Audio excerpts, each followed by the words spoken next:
welcome to this explainer. Today, we're going to break down the precise steps to assemble an electronic circuit completely from scratch. And most importantly, we're going to do it without getting burned. You know, building your own electronics is incredibly rewarding, but it inevitably involves dealing with some pretty extreme temperatures. So we are going to master that process safely and efficiently. Let's get into it. So let's dive right into this provocative question. How do you permanently bond metal using extreme heat safely? Because make no mistake, when we talk about soldering, we are quite literally talking about melting metal. Treating that heat as a superpower rather than just some workplace hazard, well, that's the absolute secret to professional, long-lasting builds. It takes respect, a bit of spatial awareness, and a really clear, structured process. Okay, here is our roadmap for today. We're going to cover 1. The components of the circuit, 2.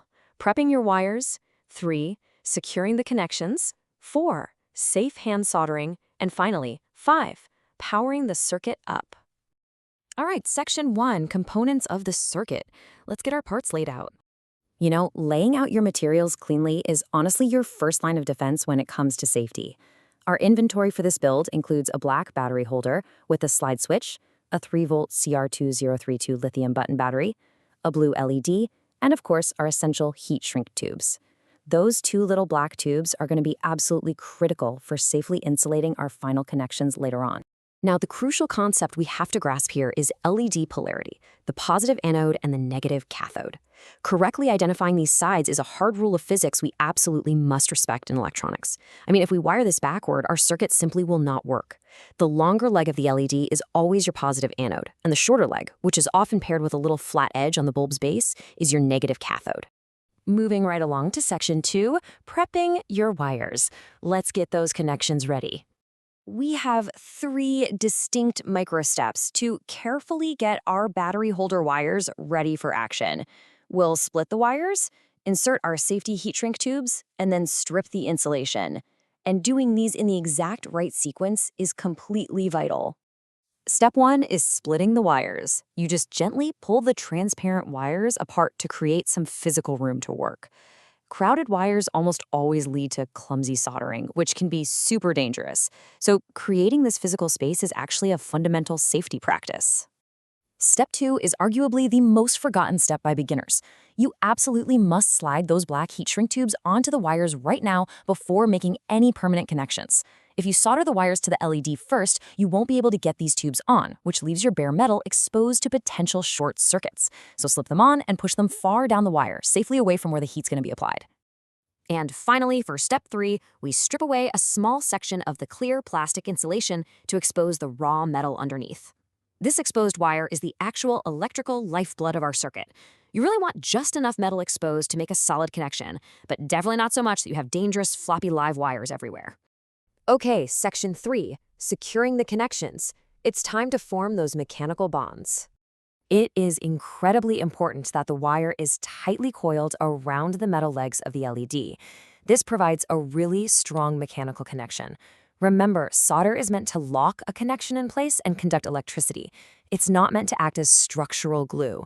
You absolutely need that tight physical twist first. Section 4, safe hand soldering. This is where we apply the extreme heat. Now, before we grab the tools, let's intentionally slow down for a second. Safety is the most critical step of the build. A soldering iron tip operates at hundreds of degrees, which is hot enough to cause severe burns instantly. Applying extreme heat requires strict safety protocols, a nice clean workspace, and constant spatial awareness. You should always know exactly where the hot tip of your iron is pointing. In step 5, we carefully use our hot soldering iron to permanently bond the exposed wires to the LED leads. The trick here is you want to heat the metal joint itself for a second or 2, and then flow a small amount of solder directly into that heated wire. It'll melt instantly and just wick right into the twisted joint, cementing the connection forever.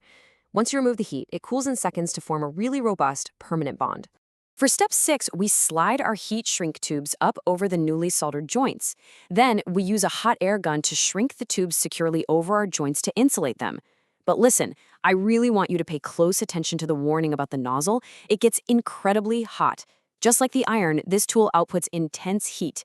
Keep your fingers well clear of the front, let the heat do the work to shrink the tube, and then let it safely cool down. All right, section 5, powering the circuit. Let's bring this thing to life. We just have 3 simple, final steps to safely load our power source into the hardware. We need to check the battery polarity, properly align it with the internal metal contacts, and insert it securely into the holder. So, step 7, we prepare to insert that 3-volt CR2032 lithium battery into its housing. The battery is clearly marked with its 3V designation and a positive plus sign right there on the top casing. You'll want to take a very close look at the negative contact mark molded inside the holder. You absolutely must align the battery perfectly with this negative contact point to complete the power flow safely. The bottom of the battery has to touch this specific internal metal contact to properly complete the circuit. And finally, step 8 gives us the ultimate payoff. We flip the switch and test the circuit. The voltage travels through our safely insulated wires across our solid solder joints, resulting in the brilliant red glow of a successful, safe build. Honestly, there is nothing quite as satisfying as seeing a circuit you safely assembled light up exactly as you intended. So, having mastered these foundational safe assembly skills, from prepping your wiring to safely managing extreme temperatures and locking in those connections, what incredible electronic project will you build next? The whole world of hardware is entirely open to you now. Stay safe with the heat, keep experimenting, and hey, thank you so much for joining me on this explainer.